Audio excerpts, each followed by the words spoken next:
for this noon because we are entering into the Holy Week season, di ba? Palm Sunday na bukas. And this message was, I think, is really very fit and powerful because this was a message of Pastor Mina last night sa Insights on Israel. Siya yung speaker and then I introduced her and I was so blessed that this morning, early this morning, I asked for her permission if I could use this message for us this morning. Andun nga si I saw there Phoebe Dayaw, kasi nandun siya si Deacon Phoebe sa Israel, Insights on Israel. This is held every Friday ng 9 o'clock in the evening. And ang mga nag-invite sa akin, ang nag-invite sa akin dito is Sister Nena Benic. So, paggabi nga, wala si Nena, so I was the one who introduced Pastor Mina before she spoke about this very beautiful and powerful message. So let me share it with you now. I know, parang nakakaano, sayang na hindi natin ano, marinig ang message na ito, no? Kasi it is so powerful and talagang sobra akong na-bless na ganun pala talaga ang uh, impact ng Passover. Kasi ngayon, di ba, we are celebrating, no, Shabbat Shalom. This is our time to celebrate rest. And I'd like to, in the same manner, I'd like to share with you this message. Ito siya.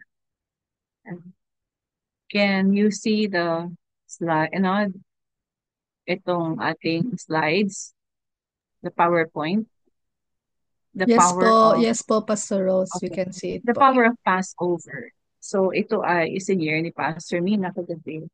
Ano ba ang naiisip natin if we speak about the Passover? No, di ba? So during the time no ng mga Israelites, no, alam naman natin they were under bondage, right? So they were in Egypt for how many years? 400 years, di ba? And then during Moses' time, noon nag-umpisang i-celebrate ang Passover. So this is a celebration that Israelites do from their liberation from this slavery in Egypt. At sa kanilang celebration, kasama doon yung ritual of lamb sacrifice na 'di ba natatandaan natin doon sa yung Passover actually it started during the 10th plague, no, 'di ba? Ano ba yung 10th plague? Yung 10th plague yun yung death of the firstborn.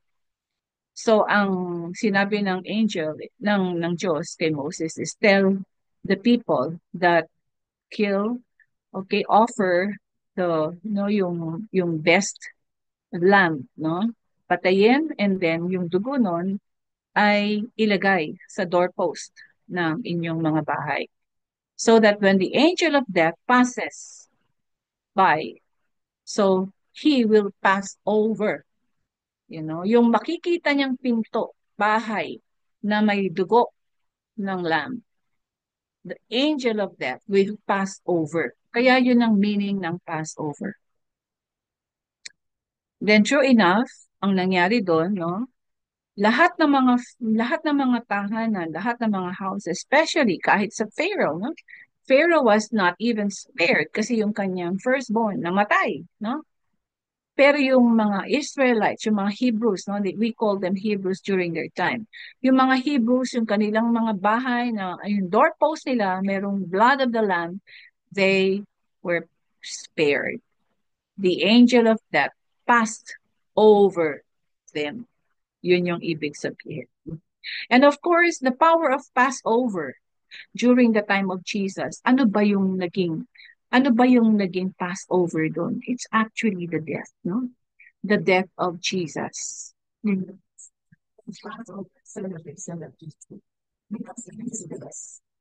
As from life, from death to life, and life, hindi lang life ordinary, but life eternal. Doon sa message na supposed to be na i-share ko from Oswald Chambers. Co-eternal life yung message doon. And it's much related, no, to the power of the Passover message that I'm gonna share. So what's the Passover power? Ito yun. We have the first is, yung summary niya is we have the escape and expel, and then, of course, the next one is embrace. So this is the first point in the message, right? So escape. What is about escape? So ang sabi dito, no? Escape Egypt, no? By praying.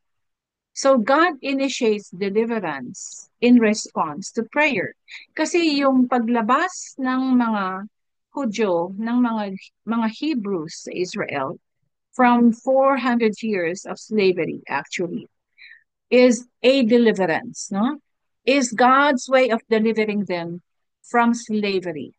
So in Exodus 2:23, the Israelites groaned in their slavery and cried out, and their cry for help because of their slavery went up to God. God heard their groaning. Hirap na sila sa Egypt, no? So in Exodus 3:7-8, ang sabi ni Lord doon, I have indeed seen the mystery of my people in Egypt. I have heard them crying out. So I have come down to rescue them. And now I am sending you. So sinabi niya yon kay Moses, now I am sending you. Naririnig ng Diyos yung mga daing at mga iyak ng kanyang mga anak. No? So ganun din tayo sa panahon natin ngayon, ano? We groan, we pray. Because meron tayong mga bondages in our lives na hanggang ngayon, nandun pa rin tayo. What are these bondages?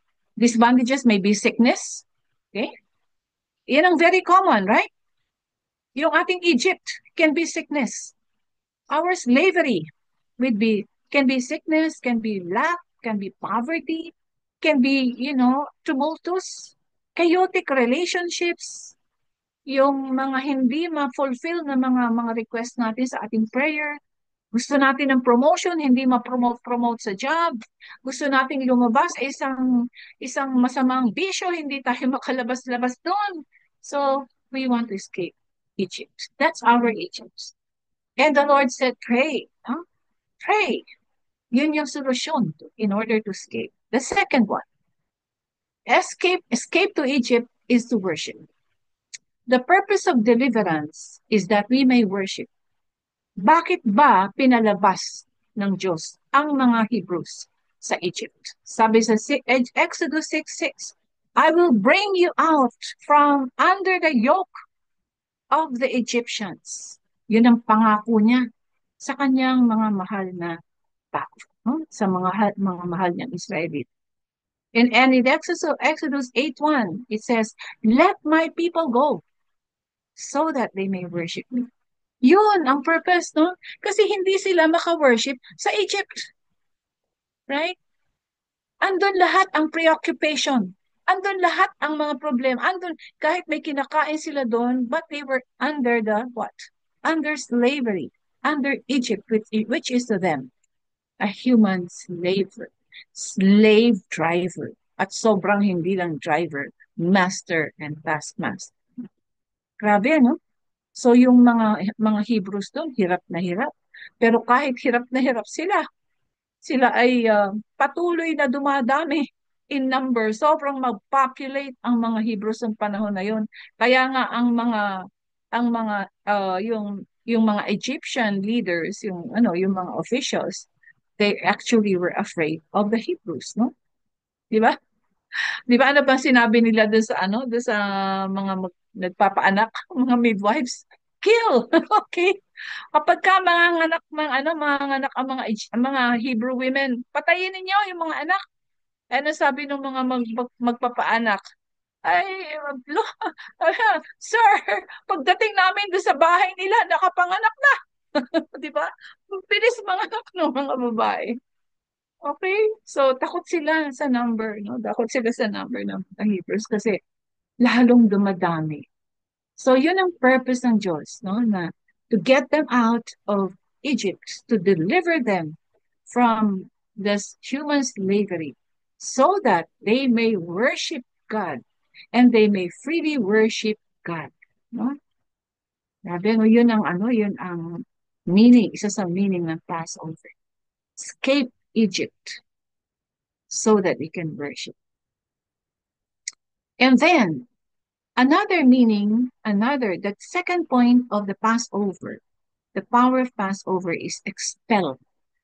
Expel, pag sinabi natin expel, no? Ano ba ibig sabihin na? Tanggalin, alisin, iwaksi. Okay? Expel. Pagka ang isang bata na expel sa school, ibig sabihin hindi na pwedeng bumalik, di ba? Nag, pagka may expulsion order, wala na. Hahanap ka na ng ibang eskwelahan mo and then you will have to find a difficult time to get to another school. Okay? So the Passover power, expel the Egypt from within. So ito yung ibig sabihin, no? Expel the Egypt from within. Kasi tayo, no, yung Egypt natin, ang ibig sabihin niya, no, sa context ng ating message for this morning, for this afternoon it is a bondage within us, no? Ano ba yung kailangan natin i-expel? The Egypt from within. From within us. Ano ba yon? Una, the gods of Egypt. Ezekiel 20:7-8, get rid of the vile images you have set your eyes on, and do not defile yourselves with the idols of Egypt. Okay, but they rebelled. Do not defile yourselves with the idols of Egypt. Wala silang magagawa. Nandun sila sa loob ng Egypt eh. Kahit ayaw nila, they liked, and they wanted to, of course, worship the God of Israel, the God of Abraham, the God of Isaac. Wala silang magawa. Gawa ng andun sila sa loob. Kaya we have to expel Egypt from within. The gods. Ano ba yung mga application natin sa mga sarili natin? Ano ba yung mga gods natin? No? So anything that is taking the place of God in our hearts, in our system, is a God of Egypt. It's, an idol. Ibig sabihin lang yan, idol. Kapag yung oras mo sa Diyos, kapag yung preoccupation mo, kapag yung career mo, kahit yun na yung mga ministries mo sa simbahan, yung mga activities na ginagawa natin sa simbahan, hindi natin pwedeng sabihin na yan ay para sa Diyos. Maaring ginagawa lang natin yan para sa sarili natin. We might have been doing that just for our sake, no? Not as a form of worship, not really acknowledging that God must be first in our lives. Pero ito, according to Shema Israel, no? Shema Israel, you shall love the Lord with all your heart, with all your mind, with all your strength. Giving God the first priority sa ating buhay. Giving God the first place in our hearts, no matter what. If we give God the first place in our hearts, there's no room for complaint. There's no room for groaning for pain, groaning for sicknesses, groaning for what? Crying over poverty, crying over lack. Wala yan. Hindi natin yan magagawin. Kasi nga, alam natin ang Diyos natin kung siya yung ating priority sa buhay natin. Nothing is hard. Nothing is hard. Kasi we can rely fully on Him. We can depend fully on Him. 100%. Wala tayong worry about anything. So we must expel the gods of Egypt within us. Second, expel the pleasures of Egypt. No? Exodus 17:3. Why did you bring us up out of Egypt to make us and our children die of thirst? Ito yung complaint. Paglabas nila ng Egypt and they were already able to cross the Red Sea, the miraculous, the supernatural event, no? The singular supernatural event that the Hebrews experienced when they first got out of Egypt. Eto yun, di ba? Milagro na kaagad. Tapos yung mga tao nagre-reklamo dahil lang sa thirst, dahil lang sa gutom.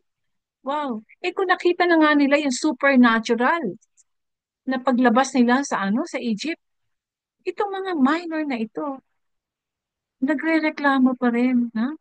This groaning generation, this complaining generation. Grabe, no? Complaining generation. Sabi pa nila kay Lord, no? Sabi pa nila kay Moses, nagre-reklamo sila sa Diyos. At yung kanilang reklamo, pinapaabot nila through Moses, through Joshua, no? Sabi nila, we remember the fish we ate in Egypt. Oh, kasi 'di ba, nandun nga yung Nile River, 'di ba? So maraming isda, maraming tilapia. Okay, maraming masasarap na isda doon. We remember the fish we ate in Egypt. Now in the desert, wala. Ay, my goodness. And then, ito pa yung matindi. Numbers 14:3 to 4. Wouldn't it be better for us to go back to Egypt? Ay, gusto bumalik. My goodness. From slavery, out of slavery, bumalik. Gusto nilang bumalik to slavery kasi nandun yung pleasure. They have the pleasures of Egypt there. They have the comforts of Egypt there. Yung kanilang mga comfort zone, nandun. Yung iniwan nila doon, nandun. Sila'y kumakain. At sila, kahit sila yung mga slaves, sabi nila, kahit naman kami yung mga slaves, kumakain naman kami. What ano, what kind of sick frame of mind did they have? Pero kita niyo, mahal pa rin sila ng Diyos, no? Kahit na ganon, mahal pa rin sila ng Panginoon. So, in application to our situation, meron ba tayong mga ganito? Na kahit na alam natin na daily, we receive a daily portion of God's goodness, mercy, compassion, no? Sa Lamentations 3:23 to 24, no? So, nandun yun. Yung mercies ng Panginoon, new every morning. New every morning. But still, some of us complain. Amen. And then the third one, expel the Egypt from within. So, expel the sins of worldliness and wickedness. In First Corinthians 5 and 6, 5, 6, it is not right for you to be proud. You know the saying, a little bit of yeast makes the whole batch of dough rise. You must remove the old yeast of sin so that you will entirely be pure. Then you will be like a new batch of dough without any yeast, as indeed I know you actually are. For our Passover festival is ready. Now that Christ, our Passover lamb, has been sacrificed, let us celebrate our Passover. Then, not with bread having the old yeast of sin and wickedness, but with a bread that has no yeast, the bread of purity and truth.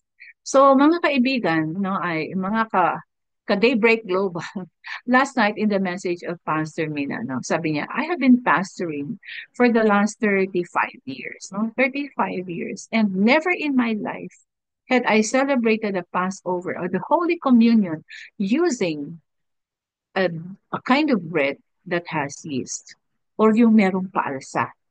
No? Yung may mga alsak, yung hindi lang talaga siya wheat, no? Whole wheat or yung flour, kundi meron siyang yeast na ginagamit. Kasi in the Bible, yeast is a symbol of sin.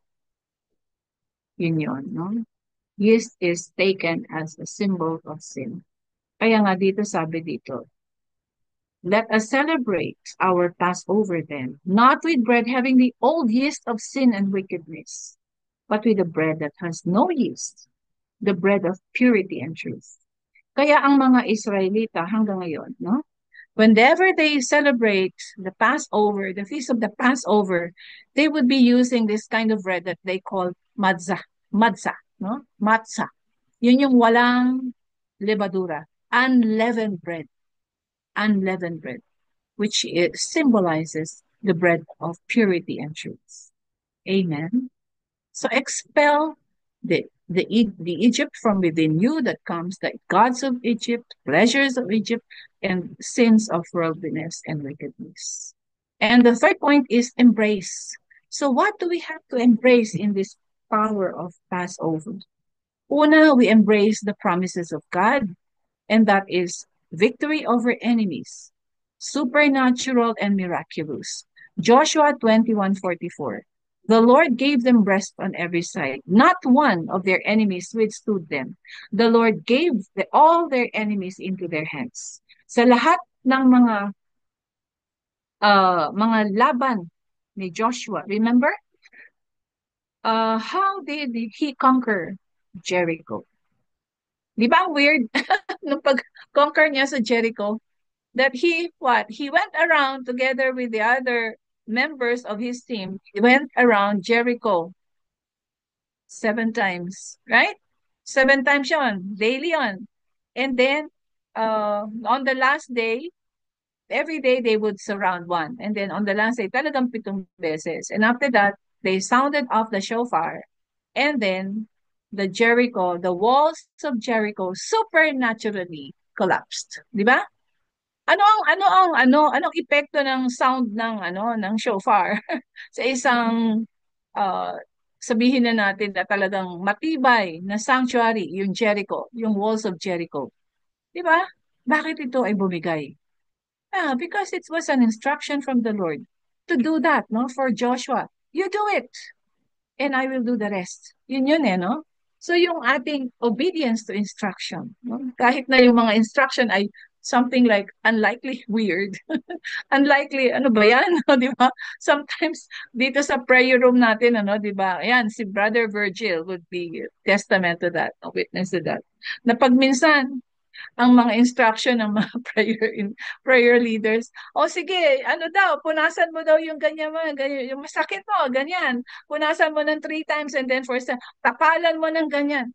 But when they obey, my goodness, when they obey, kasi hindi naman human instructions yun eh. Pagka nagpapapray tayo halimbawa sa Miracle Night Room, the instructions given by these prayer intercessors do not come from their own minds. Kaya nga medyo may pagka-weird eh, di ba? Ganon si Lord. Ganon si Lord eh. No? For you to believe what is unlikely. Kasi nandun yung supernatural. Nandun yung miraculous. Amen?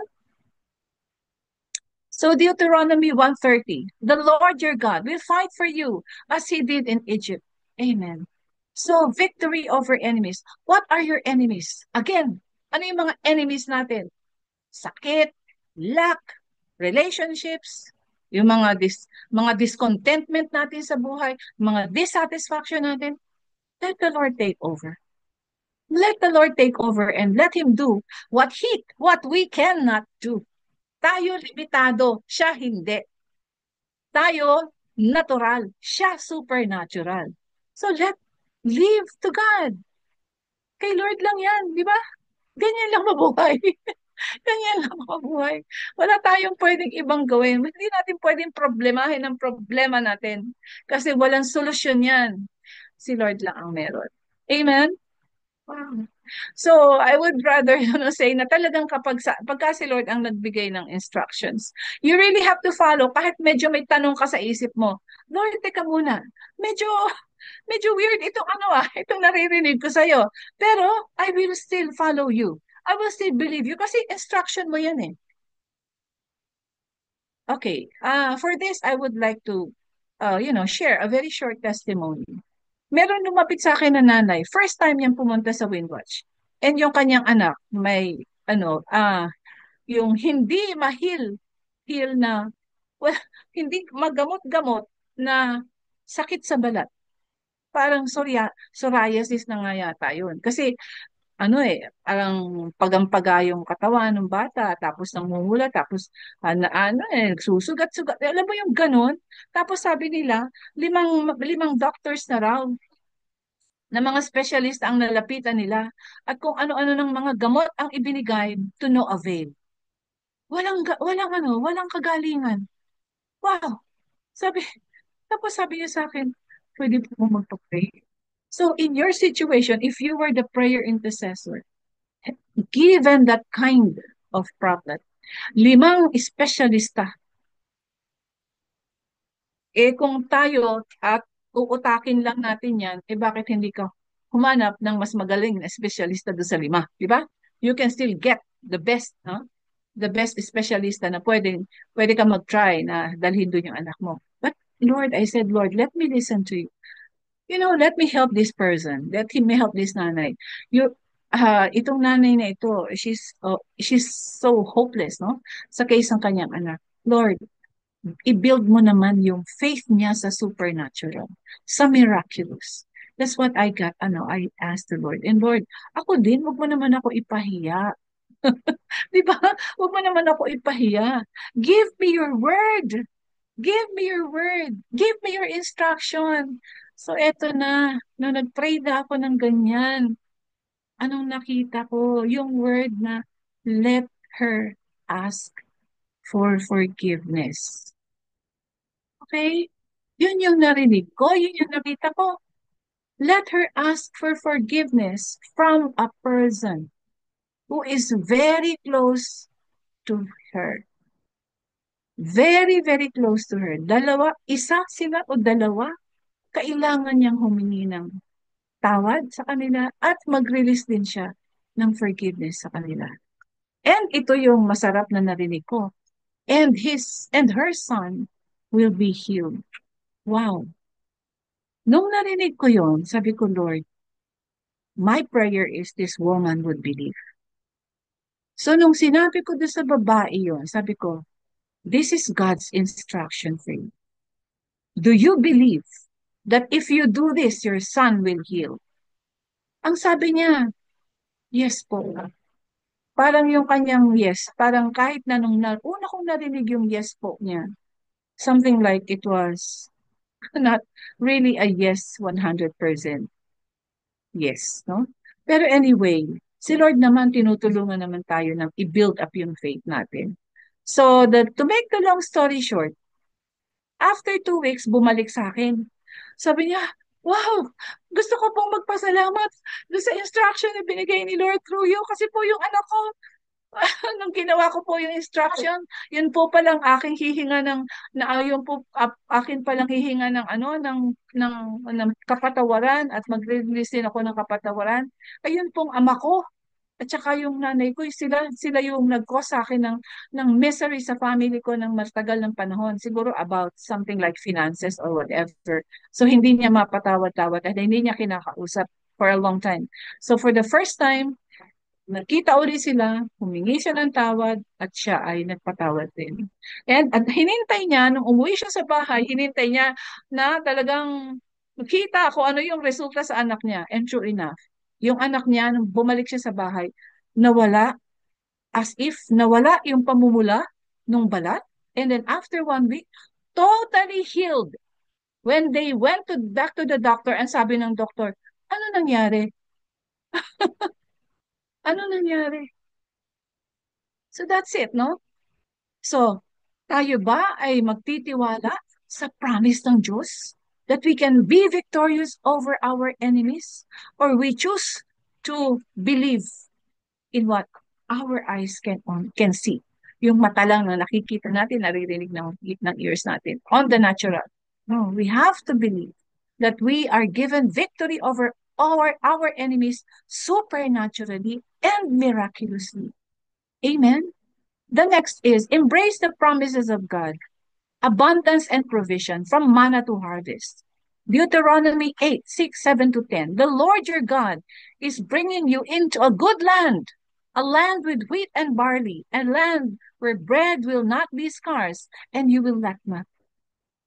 From manna to harvest, nung tumigil ang pagbibigay ng Diyos ng manna, doon naging abundant ang harvest ng mga Israelita. Tumigil, Tumigil yung mana. There was one point in time na tumigil na yung mana just to give way for the people to experience abundance in harvest and provisions of the Lord in another way. With their participation, of course. May magagawa na sila. Sila na yung magtatanim at sila na yung makikita nila yung flourishing ng kanilang mga pananim. And then also the third, the promise of God in this power of Passover, embrace the promise of God that from slavery, You are set to dominion. Okay, hindi yan end, ha? That is supposed to be two. From slavery to dominion. Numbers 33:53. You will take possession of this land, for I have given it to you as an inheritance. Amen? Wow. From slavery to dominion. That is our what? That is our inheritance from the Lord. For those of us who really work, okay, who really work on our faith, embracing the promises of God upon our lives, ang daming promises ng Panginoon sa atin. We embrace them, each one of them daily. We are set to dominate. We are set to rule. We are set to be heads and not tails. Amen? And then, embrace the promise of God. A new identity. Binigyan ng bagong identity ang mga Israelita.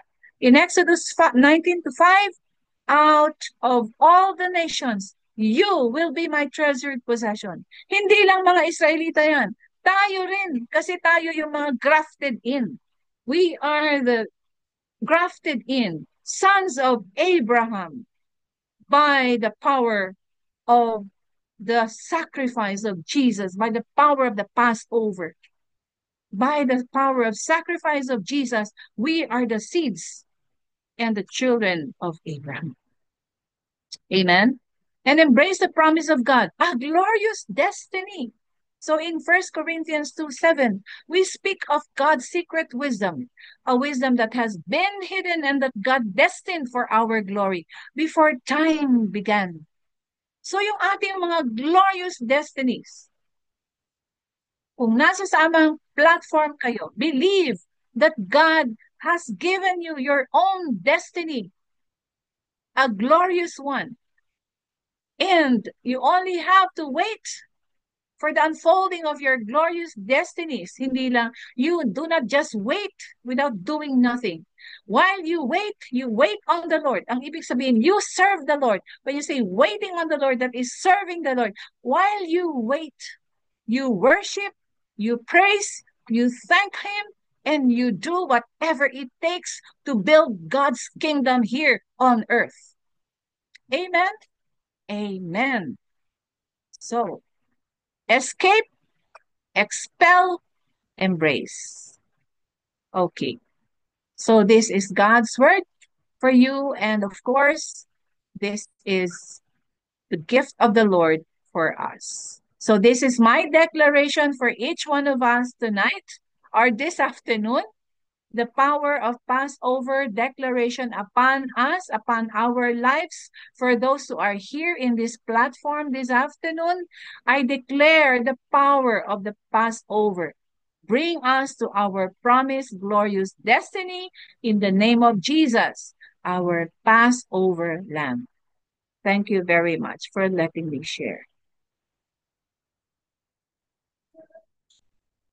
I'd like I'd like to pray using the Psalm 23 in the PPT version. Every one of us who are in this platform, everyone who's here, receive this.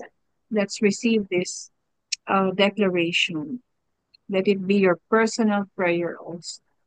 Yahweh is my best friend and my shepherd. I always have more than enough.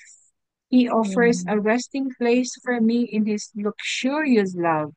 He tracks me to an oasis of peace near the quiet brook of bliss.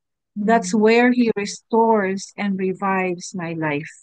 He opens before me the right path and leads me along in his footsteps of righteousness so that I can bring honor to his name. Even when your path takes me through the valley of deepest darkness, fear will never conquer me, for you already have. Your authority is my strength and peace. The comfort of your love takes away my fear. I will never be lonely, for you are near. You become my delicious feast, even when my enemies dare to fight. You anoint me with the fragrance of your Holy Spirit. You give me all I can drink of you until my cup overflows. So why will I fear the future? Only Mm. goodness and tender love pursue me all the days of my life. Then afterward, when my life is through, I will return to your glorious presence to be Yes. forever with you. Lord, thank you. We claim all your Amen. promises, all your goodness, Amen. all the things, oh God. Lord, we thank you because you have been so good to us. Yes. Thank you, Lord, for the feast of Passover, where you spilled your own blood, oh God, so that Amen. each one of us can receive grace upon grace, so that Amen. we can go in peace and serve you, oh God, in whatever capacity you have enabled us. Yes. Bless us, Lord, as we finish this daybreak global. Bless us, oh Amen. God, with your protection, with your presence, with your peace, with your great love, with every good gift that you desire to give us. And this is our prayer in the name of the Father, and of the Son, and of the Holy Spirit. And all God's people say, Amen and Amen. Amen. Amen Amen. and amen. Amen. Amen.